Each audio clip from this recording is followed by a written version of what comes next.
Ang sarap naman yung Chris na kinain nyo. Ano ba yan? Ang dami. Grabe. Yeah. Busog na Grabe. talaga kami doon. Bakit Grabe. mukhang special yung kinain nyo? Kakaiba. Hindi yan yung So, ordinary na. Ano ba klaseng restaurant yan? sobra. First time, sinubukan namin. Kumain ka sa may isang Michelin star na restaurant. Michelin Wow! star. Oh, so awarded sila two times. Two times sila awarded as Michelin star. Michelin star. Ang Wow! galing. Oh, nakita mo yung chef.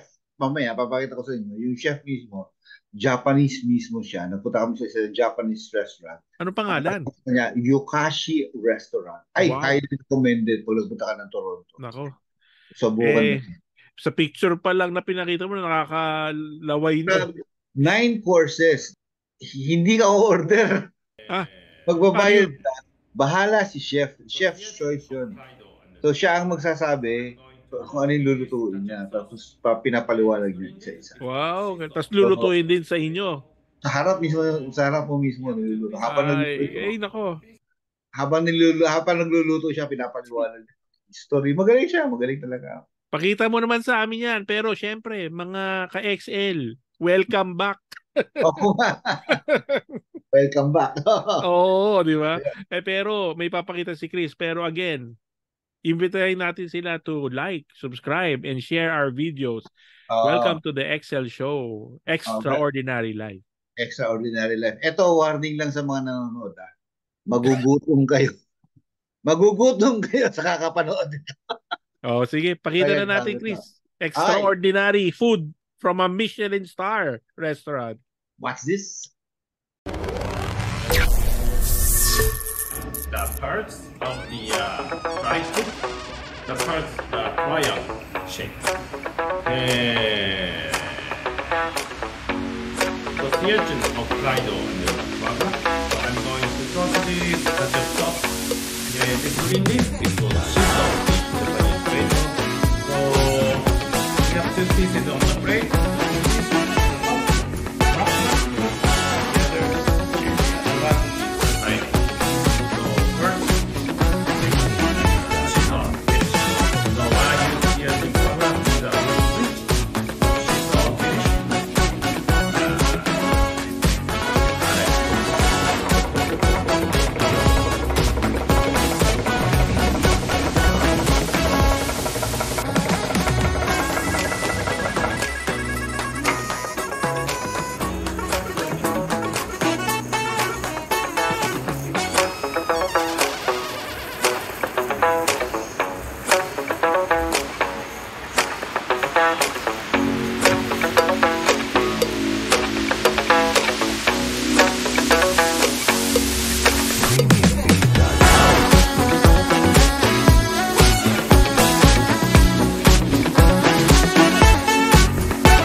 Grabe. Sasama ko na sa bucket list ko yan pagbalik ko na ng Toronto.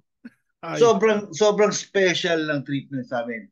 Alam mo ba, sa buong restaurant, talaga super special. Doon lang kami mismo, ang guest. Tatlo.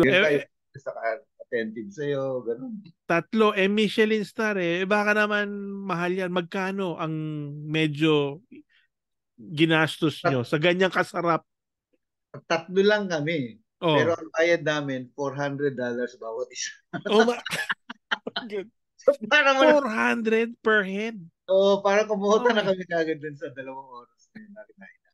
So, pero after namin, meron na naman dadating isang grupo daw, tapos mag-serve na naman siya. Sandali, 400? Magkano yun? Parang 16,000 pesos per head. Oh my God. Oo nga. Itong anak ko si James kasi naglambing. Actually, paalis pa lang kami dito sa Canada. Tawa na ng tawa. Sabi, ba't hindi matawa? Ang mahal. Gusto daw niya subukan. Sabi niya, minsan lang naman tayo pupunta ng Toronto. Wala namang Michelin dito sa lugar namin. Gulong lang na Michelin. Michelin na gulong lang.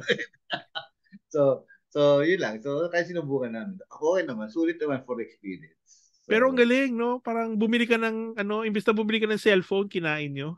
Oo nga. Tapos kinabukasan lang. Pero, napakagandang experience yan, di ba? Ang galing ng chef. Kwento. So, sabi nga niya, siya isang chef talaga. Tapos iba pa pala yung sushi chef, yung mga gumagawa lang ng sushi. Kasi Japanese siya, di ba? Hindi siya sushi chef. Hindi siya, halos wala kaming kinain na sushi. Okay. So, talagang Japanese food lang.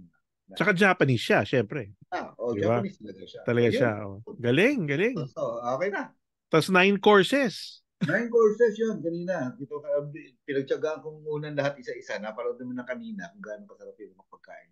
Iba talaga, puro first time kong nalasahan. So, iba. Alam mo naman, hindi naman tayo ganun kayaman. Sinubukan lang, masubukan lang. Pero sa experience na yan at sa ginastos nyo, sa tingin mo, is it worth the money, yung natakman nyo, yung preparation, the experience, kumbaga? Yes, is it worth it? Sobrang worth it. Kumbaga, tatandaan sulit talaga. Wow. Talaga yun. Kasi, ibang klaseng experience. So, pagkatapos nga parang yung bunso ko, si Jeff, parang gusto pang maghanapan ng ibang Michelin. Sabi, tama na. So, mag-backdo naman tayo. Nawili bigla Nawili, parang gusto pa na isa pa yun. Nagtanong pa siya dito. May nag-recommend naman yung isang chef, there's another Michelin star. Tama na yun. Tama na. Kasi kasi yung mga nababalita ko na Michelin star restaurants ay yung iba nga, street food lang, di ba? Oo. Hindi, pero ito kakaiba. Meron pa siya isang nakita, $900 sa isa. So doon tumanggi na talaga yung kasama. Parang hindi ka na magbabayad ng mortgage ng Sabi niya, sige, 2 buwan. Sabi niya, sige, wag na yung 900, ito na lang, 400 na lang. 400 na lang. So, yun. Pero ang galing. Maganda. So, next time, pagbalik ni Gina rin, balikan niyo. Ito. Isa pa, siyempre na-enjoy mo yung bakasyon mo, di ba? Sa Toronto. Ang next question, ano naman ang iba mo pang ginawa? Ito. Talagang napagod kami ng kalalakad sa dami ng museum na pinuntahan namin. Sobrang, siyempre, malapit ako sa museum. Dati akong operator sa mga hawak natin. Nag-enjoy tayo doon. Pero sobrang napagod namin ng kalalakad. Siyempre. Susunod na episode. Susunod na yan. Kaya click, like, and subscribe kayo sa susunod na adventure ni Chris. Alright? Sa Toronto business. See you! Thank you. Bye-bye. Bye-bye.